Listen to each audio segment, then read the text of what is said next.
find ourselves during the period of Sefiras Haomer, and there's a very interesting halacha that's learnt out from Sefiras Haomer to many other different areas of Shulchan Aruch, of halacha. There's a question, sometimes there's a little bit of tension between the Sfardim and the Ashkenazim. There's a question, which mitzvos do you stand up for when you perform the mitzvah, and which mitzvos do you sit down for? Some stand up when they put on their tefillin, some sit down when they put on their tefillin. How do you know when to stand and when to sit? So the Rosh, at the end of Maseches Pesachim, brings a brisa. They point out that the brisa, we don't know where this brisa is found. We don't have it in our collection of Tanaitic sources. But the pasuk says in Parshas Re'eh, "Ma'achel chermesh bakama," and the Rishonim say, the brisa supposedly says, "Al tekri bekama ela bekoma," that when the continuation of the pasuk is when you count the Sfartim Lachem Mimachas HaShabbos, when you count the Sheva Shavuos, the 7 weeks, you should do it bekoma, standing up. The counting of Sefiras Haomer should be performed standing up. And the Beis Yosef brings in Siman Ches, in Hilchos Tzitzis, that we learn from the pasuk by Sefiras Haomer, Usfartem Lachem, that any time it says the word Lachem, any mitzvah that says the word Lachem, we go ahead and we stand up for that mitzvah. So for example, the Avudraham writes that by Kiddush Levana, we should stand when we say Kiddush Levana. Why? Because the pasuk says, "HaChodesh hazeh lachem." Chodesh hazeh lachem. So you should go ahead and you should stand. By Tzitzis, it says, "V'ayah lachem letzitzis." So it says lachem. Remove this. Okay. By Shofar, it says Yom Tshua Yelachem. So you should stand for hearing the shofar, for blowing the shofar. By Lulav, it says Ulakachtem Lachem. And by Bris Milah, it says, Himo Lachem Kol Zachar. Every time it says the word Lachem, you should go ahead and you should stand for that mitzvah.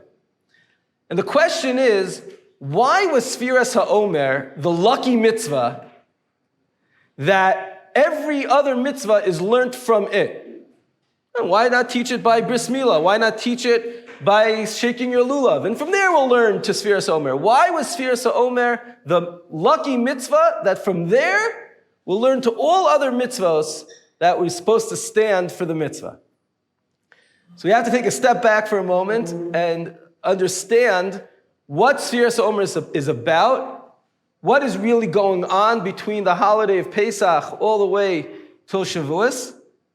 And from there, hopefully, you'll shed some light onto what's unique about this amazing mitzvah that we're in the middle of counting the Omer. Second day of Pesach, we bring the Karban Omer. The Karban Omer was brought from Seorim, from barley, which, as pointed out, is animal food. That's what animals eat. It's not fine.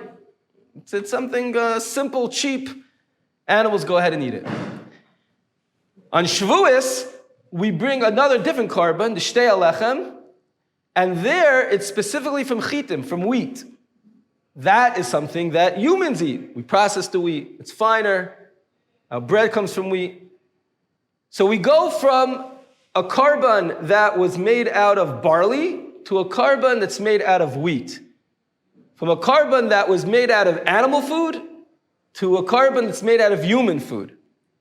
And the idea is that when we were in Mitzrayim and we were forced to do whatever the Egyptians told us to do, we weren't able to think, we weren't able to grow, we weren't able to function independently. We were like animals. Do. And then all of a sudden, Shavuos, we received the Torah, we went through a transformation. Then now we are human beings, as represented in the change of the Karban from an animal food to the human food. The Maharal says that what is a human called in Hebrew? Adam. Why is it called Adam? Because the human, it comes from the Adamah, comes from the ground. But Truth is, the Maral points out in Sefiras Haomer, Paragimel, he says, really, you would have thought that maybe the animal should have been called an Adam, because it's just earth. Earth is nothing. There's nothing there. It's hard, thick, doesn't think for itself. It's a nothing. So why is the human called the Adam? And he explains, because the Adam, the Adama, is really about potential. It's true that the ground doesn't look like it could do anything, but really, it's allowing and fostering that hidden kernel, that hidden thing planted inside to be able to grow and have a beautiful tree, beautiful flowers, beautiful produce.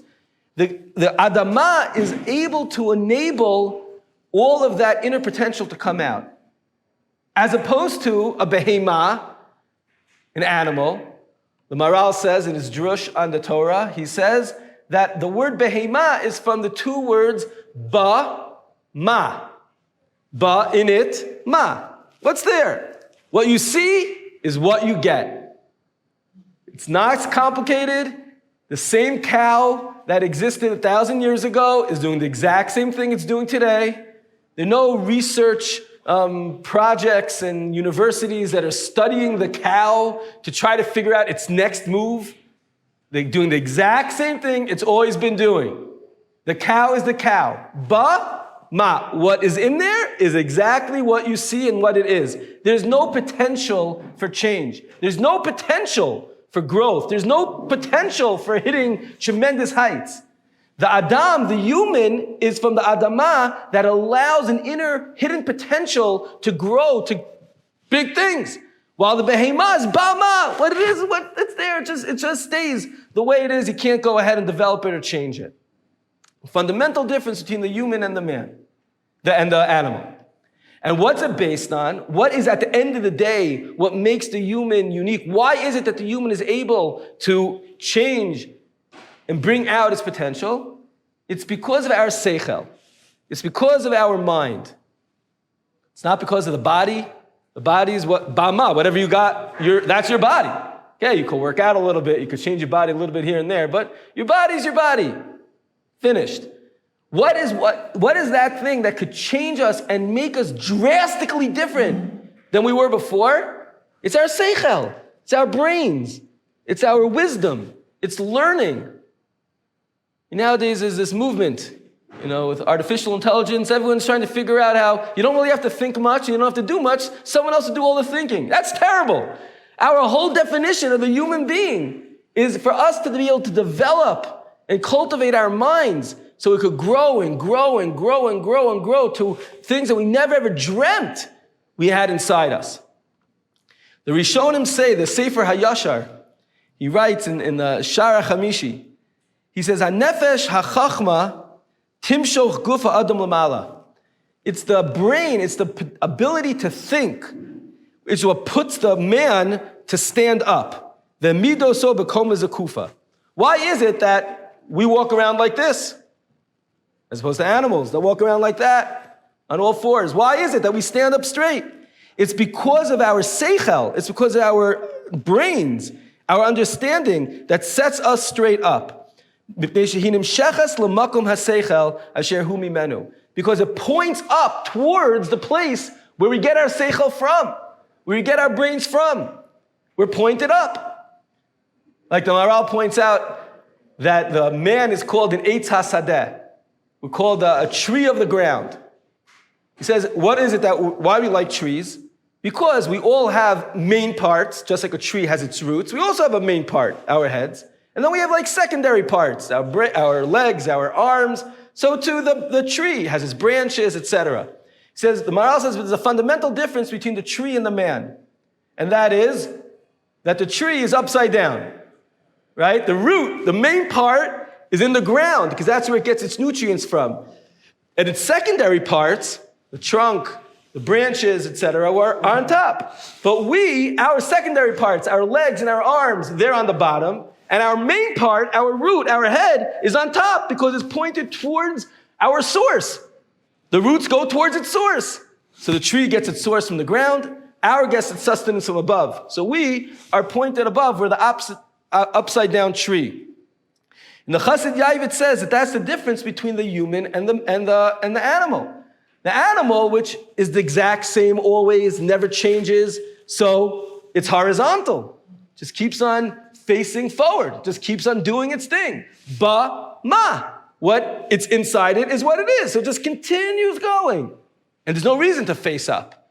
While the human being, which is always growing, and its head and its brain and its chachma, its wisdom, could develop and change and learn new things and bring out all these incredible potential that lies inside us, is faced up. So the human being standing up represents something very, very significant.